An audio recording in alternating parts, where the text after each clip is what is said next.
PT Indosemen Tunggal Prakarsa Tbk hingga kini terus meningkatkan pemanfaatan refuse refuel sebagai alternatif sumber energi. Langkah ini sejalan dengan fokus dan strategi pemerintah dalam mengurangi emisi serta pengelolaan sampah berkelanjutan.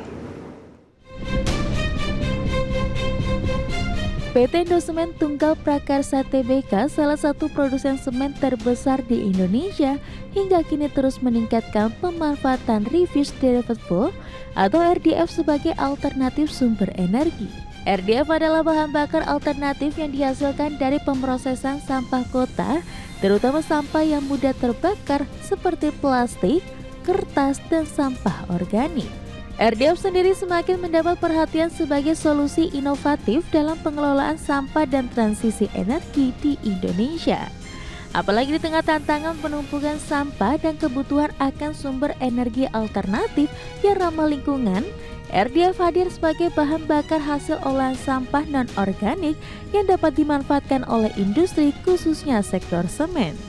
Pemerintah juga telah mendorong pemanfaatan RDF sebagai bagian dari strategi pengurangan emisi dan pengelolaan sampah berkelanjutan. Namun demikian, implementasinya masih menghadapi berbagai tantangan mulai dari infrastruktur, regulasi, hingga kolaborasi lintas sektor. Oleh sebab itu, Indosemen atau emiten dengan kode saham INTP dan tercatat di BEI sejak 5 Desember 1989 ini memainkan peran penting dalam membuktikan bahwa RDF bukan hanya solusi teknis, tetapi juga langkah strategis menuju masa depan industri yang lebih hijau dan berkelanjutan. Berbagai sumber, IDX Channel.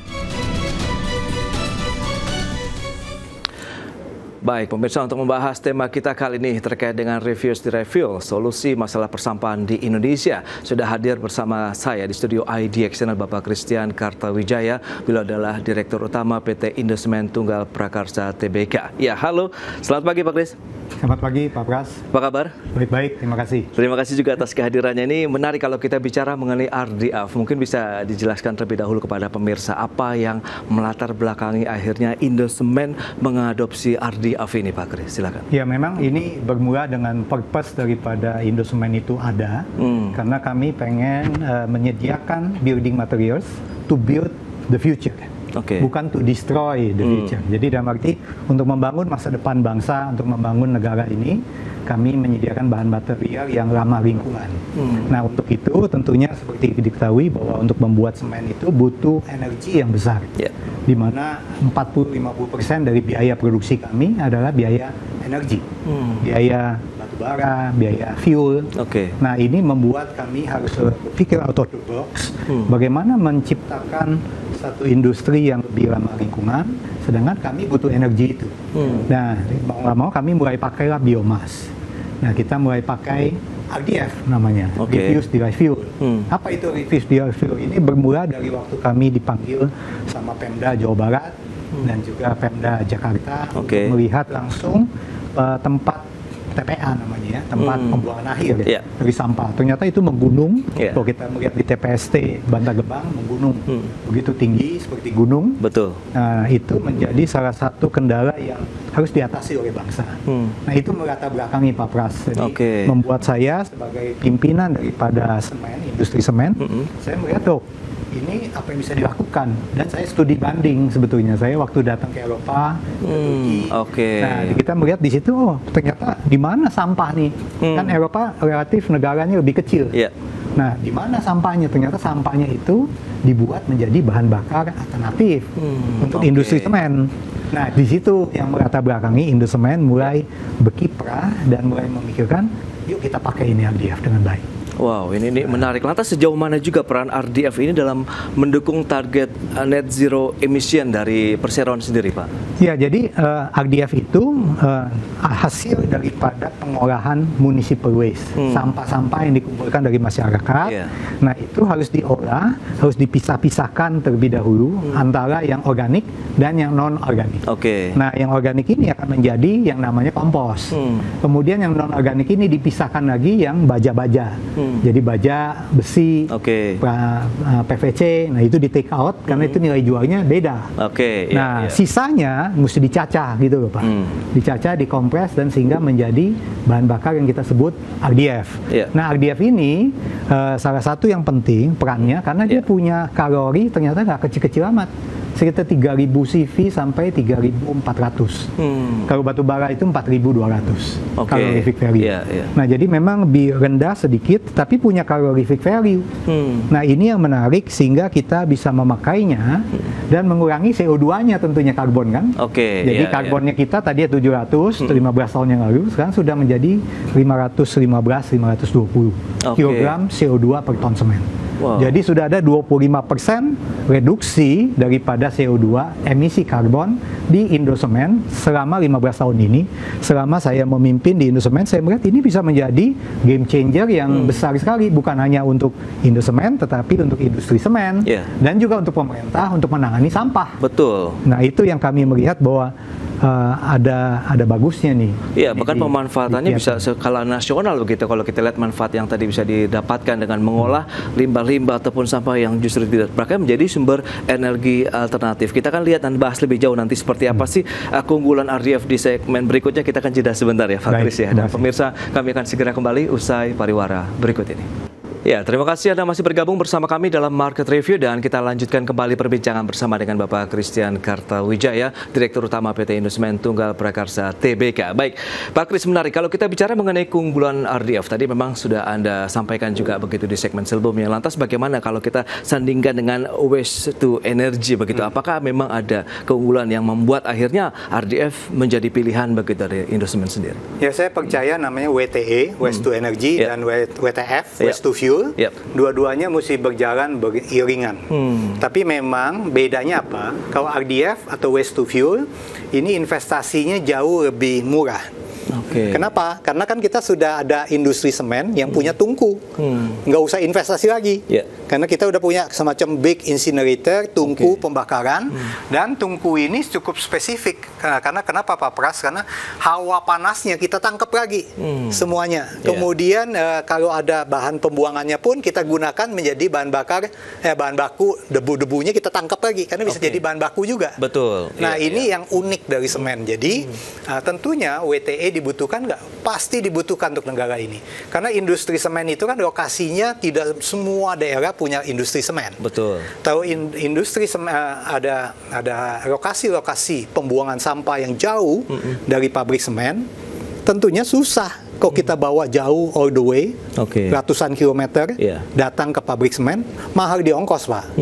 Iya kan? Jadi membuat ini tidak efisien dan tidak visible. Makanya WTE adalah salah satu solusi yang alternatif yang bisa membantu yang di pulau-pulau maupun yang jauh, yang misalkan di Bali lah contohnya. Di Bali itu punya kekuatan RDF, mereka sudah bikin, tetapi nggak ada industri semen. Sehingga kalau mesti mengambil, mereka mesti bawa all the way ke Jawa Timur, ke teman kita Semen Indonesia, dan itu buat ongkos mahal. Jadi WTE adalah salah satu alternatif, dan dua-duanya ini mesti berjalan bersamaan untuk menyelesaikan masalah sampah di Indonesia. Tapi RDF menjadi alternatif yang paling murah kalau ada industri semen, kerjasamalah dengan pabrikan semen. Itu sih. Nah ini dia. Lantas kalau kita bicara mengenai investasinya di RDF kan, kita tahu mekanismenya tadi ada pengolahan sampah di TPFST-nya misalnya begitu ya. Kemudian apakah dari Indosemen juga melakukan pengolahan begitu di lokasi atau bagaimana Pak? Iya betul sekali Pak Pras. Jadi memang saat ini Indosemen sendiri sudah mempersiapkan pabrik kita untuk siap namanya AF feeding facility untuk bisa memfeeding. Jadi ada facility-nya karena kan kita punya kion kan tinggi. Jadi kita mesti bikin kayak semacam roller coaster yang naik ke atas. Kemudian kita mesti ada blowing, terus kita mesti ada alat pencacah, kita mesti ada alat pemisah, kita mesti ada alat dampingnya, crushernya, dan seperti ini kita udah investasi sepanjang 8 tahun ini 1,5 T. Jadi nggak kecil juga, tetapi ini untuk mempersiapkan pabrik di Citerap, di Cirebon, di Gerobokan Jawa Tengah, di Maros, di Tarjun Kalimantan Selatan, ini tadi Sulawesi Selatan, dan 5 lokasi ini sekarang sudah siap menampung RDF.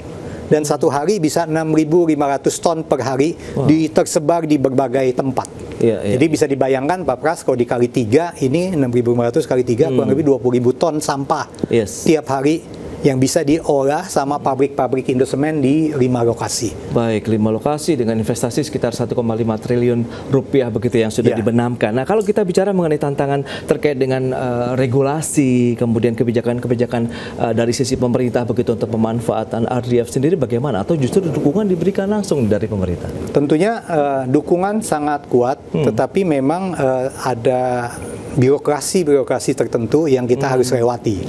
Nah, saya rasa kami berharap pemerintah pusat maupun pemerintah daerah dan juga didukung dengan KLH. Sekarang Menteri KLH sangat giat untuk mendukung ini. Saya sangat mengapresiasi dan saya percaya skema pendanaan dan skema pembangunan daripada RDF platform ini, insentif untuk yang memanfaatkan maupun yang membuat platform, mungkin Pemda mesti membuat ini menjadi lebih atraktif dan lebih menarik, sehingga saya percaya ini solusi yang paling cepat dan paling mudah untuk dikerjakan, tetapi tentunya butuh bantuan daripada pemerintah untuk mensosialisasi kebijakan, regulasi teknis, standar nasional RDF yang mesti dihasilkan, kemudian juga kepastian hukum, perizinan, dan banyak hal yang terkadang kita mesti mengatasinya ini dengan bantuan daripada teman-teman di birokrasi, supaya antara yang private, industri semen bisa bekerja sama dengan baik. Kami sudah siap, kami sudah menandatangani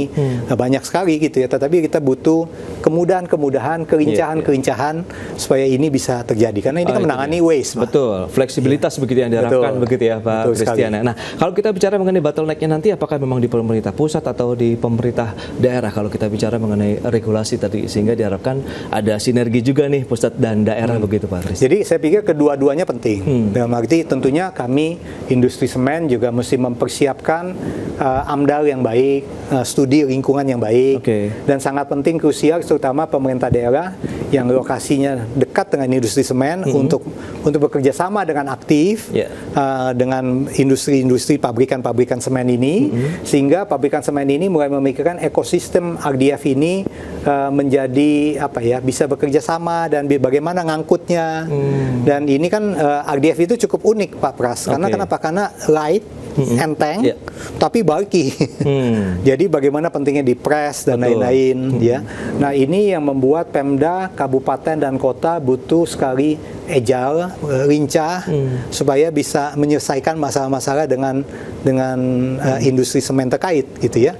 Nah, menurut saya inilah membuat kami, misalkan kami sudah mengambil saat ini 500 sampai 600 ton per hari RDF, artinya dikali 3 kurang lebih 1.800 sampai 2.000 ton sampah dari Bantar Gebang yang kami ambil per hari. Dan pemerintah Jakarta begitu lincah, mereka lakukan lagi rorotan RDF platform di Jakarta Utara. Nah, ini kurang lebih 2.500 sampai 3.000 ton sampah yang akan dikelola menjadi RDF. Nah, kami juga siap menjadi off-taker-nya juga. Nah, kami menanti-nanti. Jadi saya pikir ini dengan begini mungkin salah satu yang paling penting menurut saya, titipan terakhir untuk Pemda, bagaimana mengedukasi masyarakat untuk memilah-milah sampah. Nah, ini membuat lebih efisiensi antara ini sampah kering, ini sampah basah, antara sampah organik sama sampah non-organik. Wah, ini akan membantu sekali kalau ini dilakukan. Betul, akan semakin mempermudah dan mempercepat proses dan lebih efisien biayanya. Betul. Nah, apakah juga Indosemen menjalin kerjasama dengan pihak ketiga nih Pak Kris kalau kita bicara mengenai penggunaan ataupun pemanfaat RDF sendiri? Ya, seperti tadi saya sampaikan, saat ini kami bekerja sama sebetulnya pertama-tama dengan Pemda Jawa Barat. Ya, untuk mengerjakan TPST di Nambo. Jadi dia akan mengubah municipal waste jadi RDF. Nah, tapi memang dengan birokrasi yang ada, jalannya agak tersendat-sendat, dan sehingga kita beralih ke Jakarta. Jadi kita tanda tangan menjadi off-taker untuk RDF yang dihasilkan di Bantar Gebang. Dan ini ternyata sudah berjalan 3 tahun ini, 4 tahun ini dengan baik. Kami sudah menjadi off-taker yang cukup rutin mengambil tiap hari, dan Pemda Jakarta begitu konsisten untuk melakukan ini karena mereka yang invest. Nah, mereka lanjutkan lagi di rorotan tadi kita tanda tangan juga. Dan juga kita tanda tangan saat ini dengan Pemda Jawa Tengah, MOU dengan kabupaten-kabupaten, misalkan di Kota Cirebon, di Kabupaten Bandung juga, Kota Bandung untuk mengambil RDF mereka yang kecil-kecil, tapi cukup lumayan kita bisa manfaatkan itu. Itu dia, tantangan lebih kepada dari sisi pendanaan tidak sih Pak Kris kalau kita bicara mengenai bagaimana kita membangun infrastruktur pengelolaan RDF sendiri begitu Pak? Iya betul sekali Pak. Jadi memang Jakarta kenapa cepat? Karena mereka provinsi yang cukup PAD-nya cukup besar sehingga mereka punya dana untuk membiayai sendiri. Tapi begitu Pemda Jawa Barat mereka butuh kerjasama dengan pihak terkait dan mereka tender dan lain-lain, dan pendanaan ternyata nggak mudah untuk mendanai investasi platform ini karena ini kan semacam new breakthrough. Ini mesti dibantu tentunya dengan pendanaan, sistem pendanaan terkait. Nah, misalkan saya ngomong sebagai ketua presidium asosiasi, saya juga melihat yang dilakukan SBI di Cilacap. Nah, dia mendapat pendanaan khusus dari hibah dari Pemprov Denmark, dari pemerintah Denmark. Itu Pemprov dan bekerja sama itu. Menurut saya itu baik sekali. Baik, ada inovasi terbaru apa yang sudah dicapkan Indosemen? Kita bahas nanti di segmen berikutnya. Kita akan jeda kembali sebentar, Pak Kris. Dan pemirsa, tetaplah bersama kami. Ya, Anda masih menyaksikan Market Review. Kita lanjutkan kembali perbincangan bersama dengan Bapak Christian Kartawijaya, Direktur Utama PT Indosemen Tunggal Prakarsa Tbk. Baik, ini menarik kalau kita bicara mengenai inovasi-inovasi yang terus dilakukan, dan ini tadi sudah kita bahas terkait dengan RDF gitu. Adakah inovasi baru lainnya begitu yang mungkin akan dikembangkan oleh perseroan untuk mendukung tadi transisi energi melalui RDF sendiri, Pak? Ya, kami sekarang di Indosemen, di pabrikan-pabrikan kami mencoba beberapa inovasi-inovasi peralatan untuk menghandle ini. Misalkan kita ada hot dish facility. Ini kayak piringan, Pak, yang panas gitu, yang mengayak lah, mengaduk. Jadi kalau kita datang, kita bisa aduk dan kita bisa pilah-pilah. Nah, ini alat yang cukup baru di dunia. Jadi Indosemen adalah salah satu yang mempionir untuk mencoba. Ini hot dish. Kemudian ada Veco Box, Veco Pran. Jadi kayak box besar, dia datang, kemudian kita pilah-pilah dan kita caca, dan bagiannya kayak di segregasi lah. Yang besar, yang ukuran ini. Dan kemudian yang sudah menjadi RDF itu kita bisa tiup ke dalam kita punya kiln. Kita punya tungku. Nah, ini inovasi-inovasi ini yang membuat kita bisa optimal dalam mengumpan, dalam membuat feeding supaya bisa dipakai di produksi semen. Nah, ini adalah PR yang harus dilakukan di industri semen untuk bisa menangani sampah yang efektif dan juga secara biaya bisa masuk. Nah, sedangkan inovasi pemasangan dari RDF platform juga penting. Jadi ada yang pakai dryer, jadi dikeringkan Pak di sana. Kan ini sampah kurang lebih moisture-nya 40-50%. Nah, ini harus dikurangi sampai di bawah 20%. 20-25% masih oke lah. Nah, itu bagaimana caranya? Ada yang pakai dryer kayak Jakarta karena lahannya terbatas.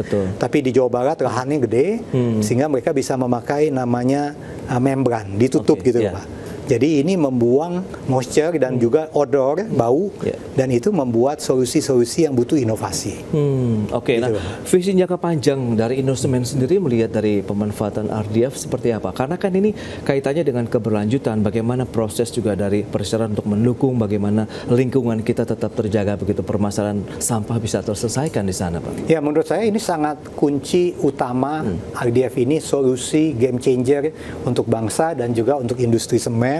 Membuat energi alternatif yang bersih. Kenapa?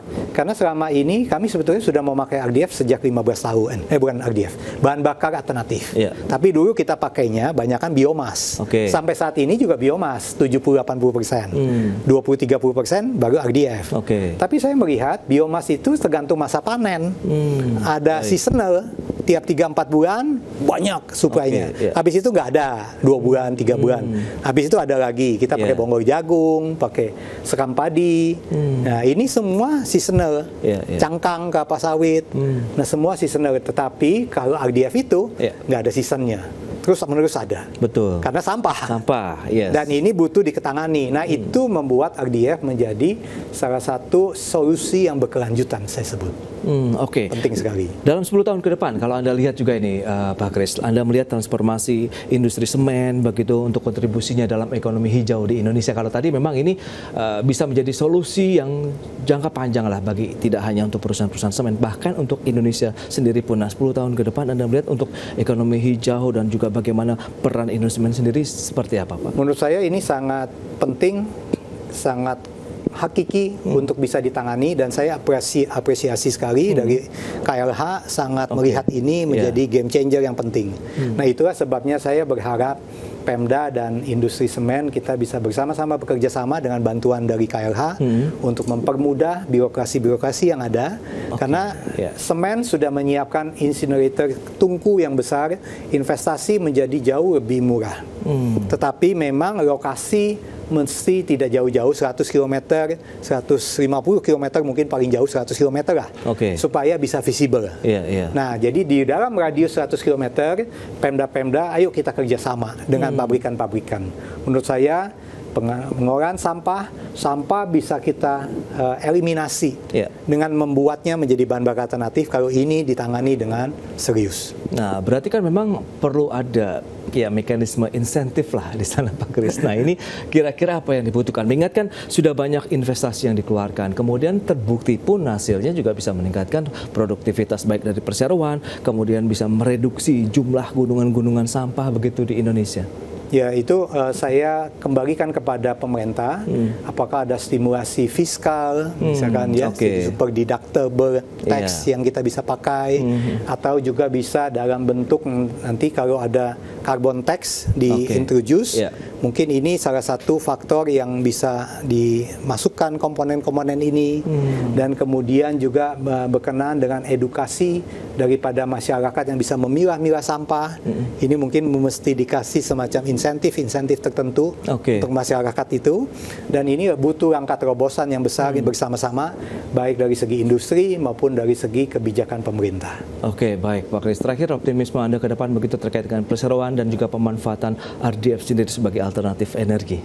Ya, menurut saya ini sangat penting, sangat esensial, karena RDF bisa men-save cost untuk teman-teman di industri semen. Dengan menangani ini kita bisa saving cost juga energi, sekaligus kita bekerja sama dengan pemerintah untuk membuat bahan bakar alternatif, membuat produk kita, industri kita lebih ramah lingkungan. Itu dia, bisa dikatakan berarti RDF ini bisa menjadi game changer permasalahan sampah di Indonesia. Ya, bisa mengurangi emisi karbon yang kita harapkan. Baik Pak Kris, terima kasih nih atas informasi insight yang sudah disampaikan kepada pemirsa IDX Channel pada hari ini, Pak Kris. Terima kasih Pak Pras. Baik pemirsa, jangan beranjak dari tempat Anda karena sesaat lagi kami masih akan kembali dengan tema menarik lainnya. Pemirsa, rupiah ditutup menguat pada perdagangan Senin kemarin sejalan dengan optimisme pasca diterbitkannya sejumlah kebijakan penopang perekonomian. Namun demikian, posisi penutupan rupiah pada Senin kemarin masih lebih rendah dibandingkan dengan penutupan pada awal tahun dan awal bulan September ini. Kurs rupiah di Jakarta Interbank Spot Dollar Rate atau JISDOR Bank Indonesia ditutup di level Rp16.680 per dolar Amerika pada perdagangan Senin kemarin. Di mana rupiah pada Senin kemarin menguat 0,57% dari posisi akhir pekan lalu di level Rp16.775 per dolar Amerika. Penguatan tersebut terjadi sejalan dengan langkah yang dilakukan oleh pemerintah dan Bank Indonesia di pekan lalu. Adapun Menteri Keuangan Purbaya Yudi Sadewa pada pekan lalu juga memprediksi penguatan mata uang Garuda akan terjadi pada pekan ini. Optimisme tersebut sejalan dengan telah diterbitkannya kebijakan pemerintah guna menopang perekonomian Indonesia saat ini.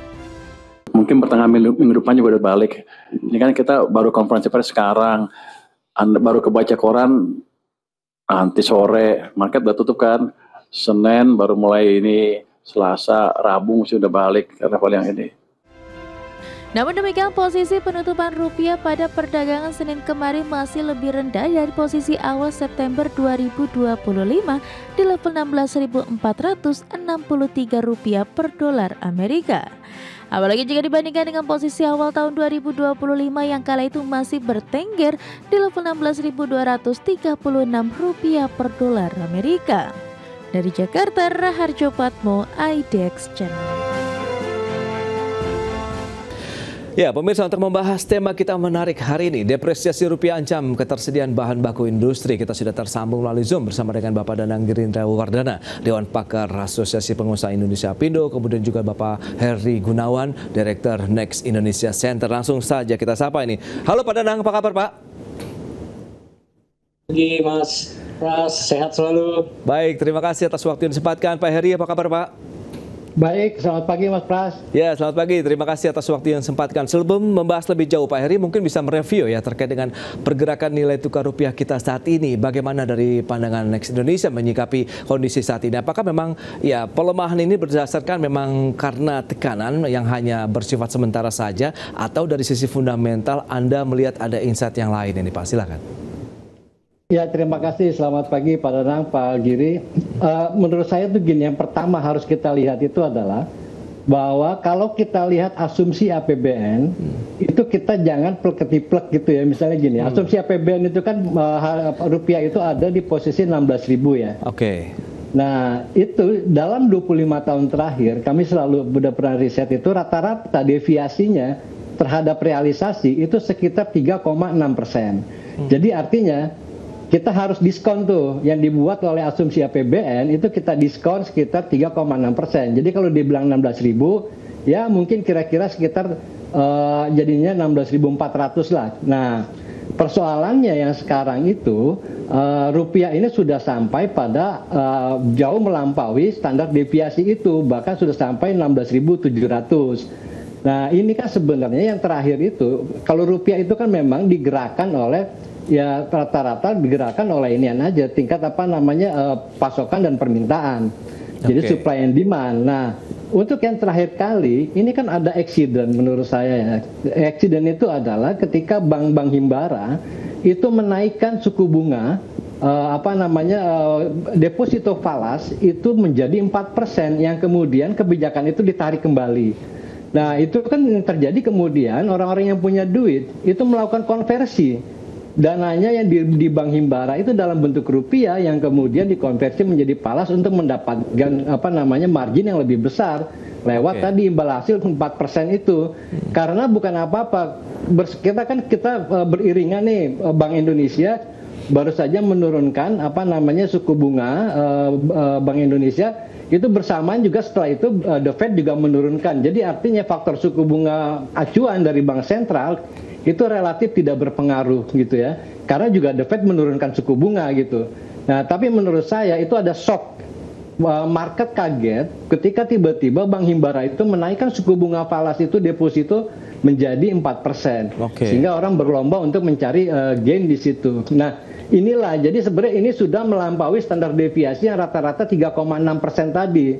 Standar deviasi per tahun antara rupiah yang dipatok di APBN dengan realisasinya gitu. Baik, kira-kira gitu Pak. Ya, itu dia analisisnya terkait dengan depresiasi yang terjadi belakangan ini terhadap nilai tukar rupiah. Nah, dari Pak Danang sendiri melihat bagaimana di sepanjang tahun berjalan kita memang mengalami tekanan sekitar 2,73% untuk nilai tukar rupiah. Apakah memang ini akhirnya kalau kita bicara mengenai dampak terkait dengan sektor manufaktur sendiri, apakah ada atau sebenarnya sudah bisa dimitigasi sebelumnya, begitu Pak Danang? Ya Mas Pras, ini terkait dampak saja ya kepada manufaktur ya, itu jelas akan sangat mengganggu. Karena dalam kita lihat setengah tahun terakhir kan ini udah 2 kali kita mengalami fluktuasi kenaikan atau pelemahan rupiah ya di dalam ini. Maka sebenarnya kalau kita berkaca pada tahun-tahun sebelumnya itu juga terjadi 3-4 kali dalam setiap tahun. Jadi sebenarnya inilah yang maksud saya harus bisa diprediksi pada timing tertentu kan pelemahan nilai rupiah kan terjadi Pak. Dan kalaupun kenaikan atau pelemahannya sebesar itu udah sangat mengganggu dunia manufaktur, mengingat hampir 70-80% bahan baku kita, maintenance kita, mesin-mesin kita, biaya tenaga kerja luar negeri itu terus-menerus terkait dengan dolar dan mengakibatkan kenaikan yang cukup parah dalam sisi operasional. Karena itulah yang kita sangat berharap prediksi-prediksi dari analisa makro di APBN yang tadi disebut Pak Heri itu kan 3-4 tahun terakhir sudah selalu dipatok di 16.000. Nah, itu sudah sangat tidak reasonable untuk bisa diterapkan begitu. Maka asumsi makro itu harus diterjunkan atau diturunkan ke dalam asumsi yang lebih akurat lagi, karena ini akan mempengaruhi terus-menerus. Setiap tahun dunia usaha akan terus deg-degan karena pemerintah tidak segera memiliki aktivitas koreksi di situ, sepenuhnya diserahkan kepada market. Kita tidak melihat adanya sebuah tindakan besar dari penyesuaian asumsi makro itu ke dalam asumsi-asumsi yang lebih parsial lagi ke dalam 4 bulanan misalnya. Oke. Ini akan mempengaruhi cukup banyak, Mas. Jadi keluhan di dunia usaha itu bukan sekedar yang disebut dengan prioritas pemerintah dalam stabilisasi rupiah yang tidak muncul dalam berbagai bentuk kegiatan atau bentuknya regulasi. Sepenuhnya pemerintah hanya menyampaikan, wah ya sabar nanti kita atasi, tapi mengatasinya kan tindakan kuratif. Setelah kejadian baru diatasi, tidak ada sebuah upaya preventif di situ. Ingat ya, 10-12 tahun yang lalu pemerintah berhasil kok. Di era sebelum Pak Jokowi juga pemerintah berhasil menurunkan menstabilkan nilai rupiah. Nah, kenapa saat ini tidak berhasil? Apa yang keliru? Nah, inilah yang harus dikoreksi, Mas, karena terus-menerus dunia usaha akan menjadi korban dari permainan-permainan bisnis falas tersebut. Ingat, kalau ini terjadi maka dunia usaha akan secara psikologis khawatir terus, dan kemudian yang untung kan perusahaan yang jualan hedging gitu. Baik. Kan baik. Itu angkanya 10-11%. Justru menjadi lebih parah lagi ya daripada sekedar pelemahan nilai tukar rupiah, Mas. Pak Danang. Nah, Pak Heri, lantas Anda melihat bagaimana dengan depresiasi yang sekarang sudah mulai membalik arah ini? Berarti memang ini hanya bersifat sementara saja atau tidak? Mengingat ini menjadi kekhawatiran dari pelaku usaha, khususnya Apindo begitu, terkait dengan operasional industri manufaktur di Indonesia, Pak Heri. Ya, nah menurut saya itu gini, pemerintah membuat kebijakan itu menurut saya itu jangan bercanda gitu ya. Maksud saya jangan bercanda tuh gini, dunia usaha itu seperti industri manufaktur itu kan butuh kepastian. Jadi dia bisa memprediksi kira-kira kebutuhan biaya produksinya itu berapa. Di dalamnya itu ada persoalan kurs di situ yang dihitung. Nah maksud saya tadi saya setuju dengan Pak Danang.